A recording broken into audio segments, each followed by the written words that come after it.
Welcome to another edition of the InsuranceAUM.com podcast. Avoiding all risks is a great way to avoid all return. Oversupply is the enemy of good credit. Gold does provide capital appreciation over the long run. The trick is to select the right growth markets. I firmly believe it's still a very good time to be an investor in real estate credit. It's there to stay. You can never time the market. Beware of the complexity of credit convexity. My name's Stuart Foley. I'll be your host. Hey, welcome back. It's great to have you on the InsuranceAUM.com podcast. My name is Stuart Foley. I'll be your host, and you've found the home of the world's smartest money. The title of today's podcast is Fund Finance, Evolution, Opportunity, and Portfolio Construction for Insurers. And we're joined today by Michael Timms, Managing Director and Co-Head of Fund Finance at Bayview Asset Management. Michael has a deep background in this space. He joined Bayview in 2025 from 17 Capital, where he helped lead the firm's U.S. investment business. Prior to that, he spent 8 years helping build a market-leading fund finance business at Wells Fargo and began his career as an equity sales trader at Bank of America Merrill Lynch. You and I share that background, Michael. I was at Merrill Lynch back when the earth was cooling as well. Michael earned a BS in economics from the University of Virginia and an MS in commerce from the McIntire School of Commerce. Really interesting. Michael, welcome to the podcast. We're happy to have you on. Appreciate it, Stu. Happy to be here. Before we dive in, a little background. Where'd you grow up? What was your high school mascot? And if you weren't doing this today, what job would you most like to have instead? So I grew up in Virginia Beach. My high school mascot was fittingly a dolphin. If I wasn't doing this today, I'm not sure. It's not something I spend a lot of time thinking about. I enjoy my job. I've been in fund finance for most of my career at this point. And as we'll talk about today, it's an exciting space to be in. But probably potentially going into coaching or something similar as a second career down the road would be interesting to me, but that's not anytime soon. We've talked prior, and you were a lacrosse guy, right? You played lacrosse back in the day. I did. I played in college. I played a little bit after college in the pro leagues as a kind of a part-time job. Oh, wow. For a few years. But I can't say I've played anytime recently, but certainly still involved in the sport. Oh, do you still play? No, I don't play anymore. Oh. More just kind of from an alumni standpoint. And, I love it. Staying involved. And my kids are starting to get into it. They're only 6 and 7, so they're still young. But that's awesome. All right, so let's set the stage a little bit before we get into the details. Can you give us a quick overview of your background and how you came to co-lead fund finance at Bayview? And maybe more importantly, why fund finance is such a relevant topic today for insurers right now. Sure. Yeah, so you did a nice job of giving my background. I've been in fund finance since 2013, I believe, is when I got into the business. And if you ask someone who worked in fund finance 15 years ago what their job was, it's likely quite a bit different than what it is today. So over that period of time, the industry has grown tremendously. It's evolved in terms of the types of investments that are available in the market, the types of borrowing that the firms were lending to need to manage their business. So specifically how I came to Bayview, I was doing this off of a kind of a bank balance sheet at Wells Fargo. It was largely a bank market in the 2010s. I had the opportunity to join 17 Capital, which was doing NAV lending and GP financing more from the private credit lens, so kind of the opposite end of the spectrum. And for me, and I think others in the market, it became increasingly apparent that there is sort of an intersection of private credit and insurance capital that is playing a much more meaningful role in the fund finance market. And Bayview, I know you've hosted my boss, Nancy Handel, on the podcast before. She came over to build Bayview's insurance asset management business several years ago. And having that infrastructure and that team and that pedigree in place and really thinking about fund finance as one of the key pillars of what is going to be a part of the broader insurance asset management platform is what drew me to Bayview. That's super cool. Let's talk a little bit about, and you kind of touched on it, the evolution, right? So market evolution and opportunity. The question goes some version of how has fund finance evolved from traditional subscription lines, and I'd love for you to define what that means, in today's broader ecosystem and what's driving that expansion? Sure. So, for listeners who are less familiar, a subscription line or a capital call facility is effectively a revolving line of credit that is secured by the investor's uncalled capital commitments in the fund. So, it is a very useful liquidity management tool that most closed end alternative asset funds use.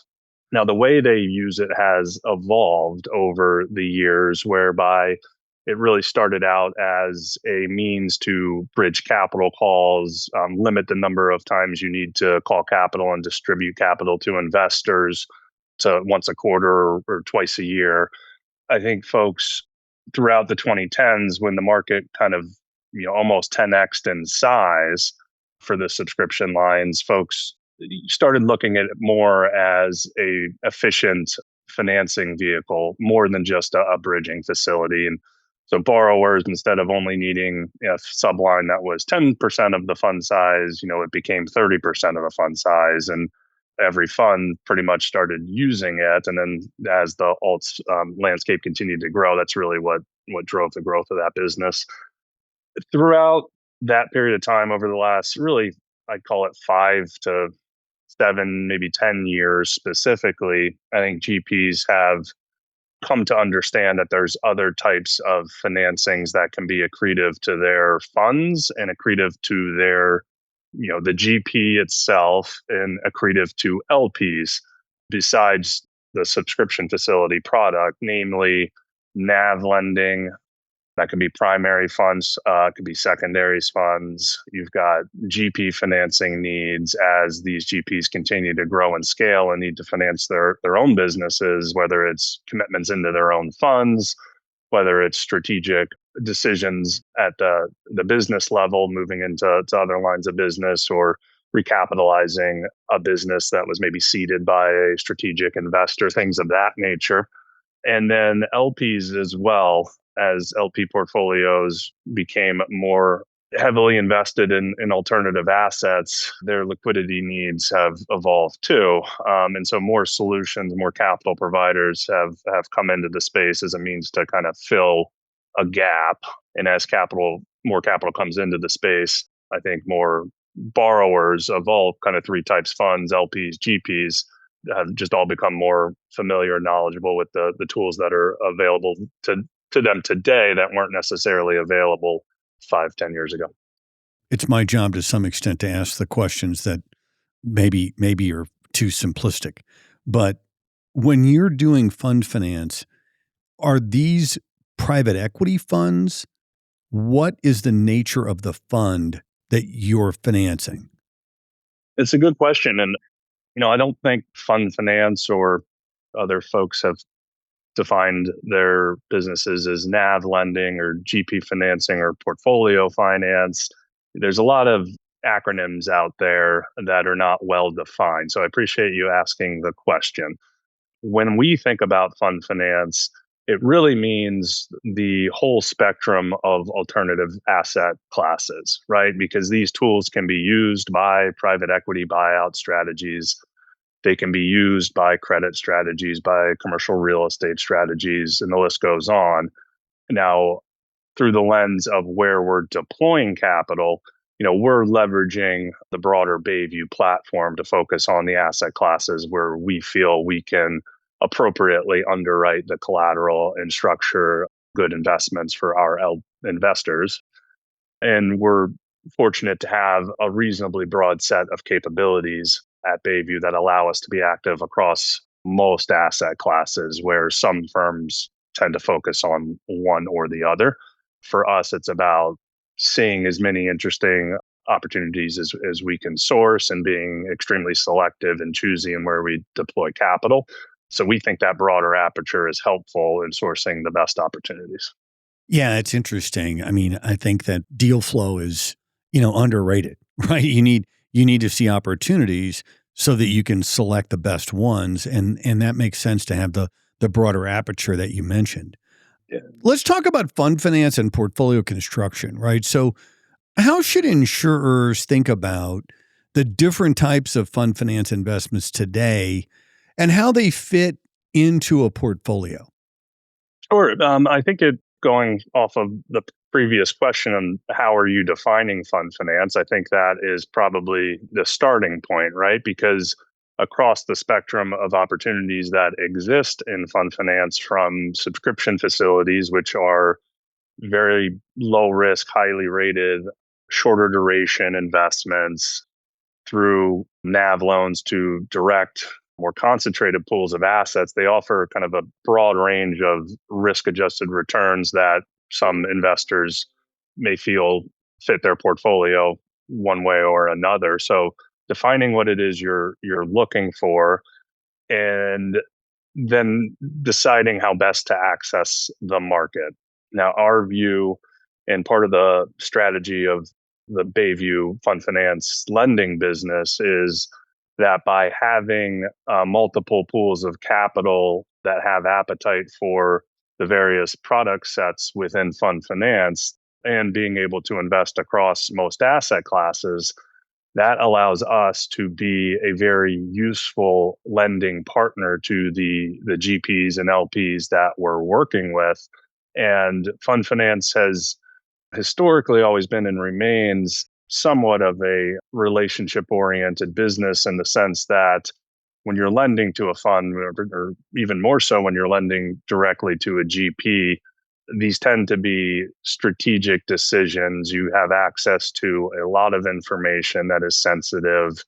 The borrowers, they want enough lenders so that they're not reliant on any one lender if something changes in the appetite of those counterparties, but they don't necessarily want more lenders than they need. And so that's where we think we fit in well, as really a complement to the traditional kind of banking partners that they have in their lender group. We can come in and address the opportunities that are better suited for either our insurance capital or our private credit capital, where the banks are less helpful. And it seems as though that void is widening, right? It certainly doesn't seem like that the banks are going to get more active in this space, and which is interesting to me, right? So let's talk a little bit about where the opportunity lies today.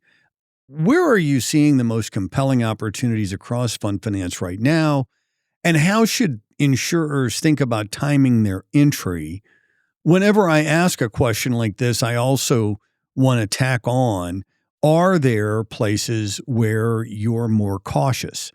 Certainly headlines out there causing some folks some heartburn. Can you just kind of give us kind of what do you see as opportunistic, and are you cautious anywhere?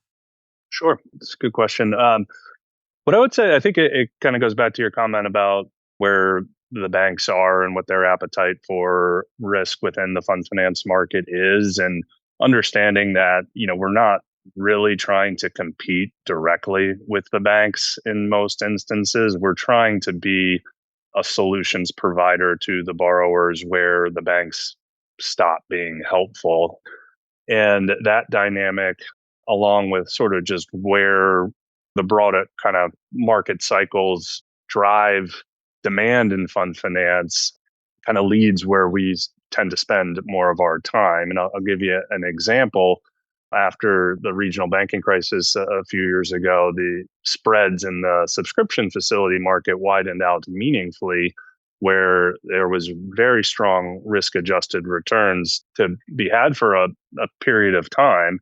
That piqued a lot of interest, particularly from non-bank lenders, insurance companies specifically, start moving into that space. But after a few years of softer fundraising environments, less liquidity coming back to LPs, the demand for subscription facilities has subsided, and that's driven spreads back to kind of where they were before the regional banking crisis. And today we find that it's still very solid risk, but just the returns are less interesting. Than kind of the other side of that equation is because there's more assets in the ground that are being held for a longer period of time, there's more need and demand for NAV and NAV oriented lending solutions than there was a few years ago. And so we find that part of the market to be particularly interesting, both at the kind of primary fund level, also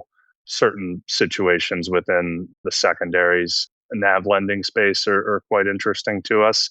One of the, I'd say, more significant developments in the fund finance business in recent years has been the adoption of structured finance into kind of an overlay of how to access exposure to private markets. So we're seeing a lot of opportunity to invest in really what was historically not a very active space. None of this is new technology, so to speak. These structures have been around for a long time, but the demand for them, both from the borrower and the investor, has really made that quite an active area. And within that, you can access different parts of the capital structure to kind of optimize for what your portfolio allocation plan may be. And it's interesting because several years ago, there were studies done of why do you outsource, right? Why do insurance companies outsource? And the why is really they don't have the internal expertise, or they don't see the deal flow, or both, right? And so sort of by definition, the manager is more knowledgeable about the asset class than the insurer. And that sometimes I think it's hard for insurance investors to differentiate between managers. So as the market evolves here, where are you seeing real differentiation among managers in fund finance today? Yeah, that's an excellent point. And we certainly, as we're speaking to insurance companies, there are certainly many out there that have spent a lot of time in the space and understand it quite well. And I think part of the consideration to work with a firm like ours is really the ability to access differentiated investments that they're not able to access directly, whereas others are much earlier in their kind of understanding of what the space is, and then it's firmly kind of both the access and the expertise that we're delivering. And specifically as it relates to my asset class in fund finance, I do think because it is an evolving space, it doesn't look in its current form much like it looked even just 5 years ago. Having folks that have been doing this for a long time and understand the trends and know the counterparties on the other side. One of the things that we always focus on is the ability to work with strong GPs, really in across the different products, whether it's sublines or NAV lines or CFOs, rated notes, GP financing. Ultimately, you are relying on the go forward success of the franchise, in addition to obviously the underwriting on the assets that are supporting the financing and the structuring that you're doing. But if any of these things go wrong, it's really a kind of a manager level event at the end of the day. So steering clear of kind of non-institutional managers is kind of the first piece of our funnel, and making sure we're understanding how our value proposition fits with the high quality managers relative to the banks or other incumbent lenders is really how you find the right opportunities to spend time on. Yeah, that's super helpful. And one of the things that happened, we put out a survey on LinkedIn, and this question was one that was kind of unanimously voted as you should add it, which is what set of circumstances would create headwinds for fund finance in this opportunity set? In other words, it is what would cause you some heartburn if is there a set of circumstances that create challenges for this strategy? I'd say yes, there certainly are. Those might be different sets of circumstances for different risk exposures within the spectrum of the fund finance market, what might cause someone who is lending in a capital call subline facility to lose sleep might be different than someone who's lending against a portfolio of concentrated private equity or commercial real estate or other types of private assets. So I do think it is sort of industry by industry and structure by structure to some extent. But I think as it relates to kind of the majority of what we're doing, which, as I mentioned, we're not spending a lot of time in the subline space. We're much more focused in lending against the value of the assets, whether it's at the fund level, the LP level, or the GP level, making sure we're eyes wide open as to how we feel about how those assets are performing, how they're valued, how the GP has acted and behaved historically through cycles, and how they've managed their portfolio, to make sure we're thoughtful about how much value we're subscribing and how we're structuring a transaction to make sure we're protected, even if things in the portfolio go very poorly from when we enter the transaction. Yeah, it's super helpful. So thank you. As we kind of wrap here, how should insurers think about fund finance today within the broader portfolio? Listen, I think fund finance, because of all of the evolution and adoption that's occurred over the last 5-ish years, I think it's a space that insurers are spending a lot more time on. And if they're not, they should be spending a lot more time getting educated and beginning to think about a portfolio allocation strategy that would make sense for their balance sheet, how to think about the best way to access the market, whether that's partnering with folks like ourselves or trying to kind of access it directly. And the answer is going to be dependent on the objectives ultimately. But I think it's the growth of the fund finance market. It's still early innings on most of the products. I mean, the subscription market is pretty mature at this point. It's also very large, at over kind of $1 trillion. So it will continue to grow. But the growth rate of the non-subline products, I think, are certainly expected to meaningfully outpace as adoption kind of continues to grow. I think that's probably one of the biggest pieces, as well as the adoption of these solutions is still so low relative to the amount of capital that has been raised across private markets, that even if the private markets don't continue to grow, I mean, I know they're all forecasted to continue to grow, but even if at their current levels, just marginal changes in the use rates create a ton of demand for capital to be invested into the space. Super helpful. Your background includes building some businesses, and that involves hiring folks to be on your team. In your experience, what characteristics are you looking for when you're building a team and you're interviewing, obviously, usually folks who are earlier in their careers? And the purpose of the question is to get those folks some information about what a successful senior person like you is looking for when you're interviewing. Yeah, it's a great question.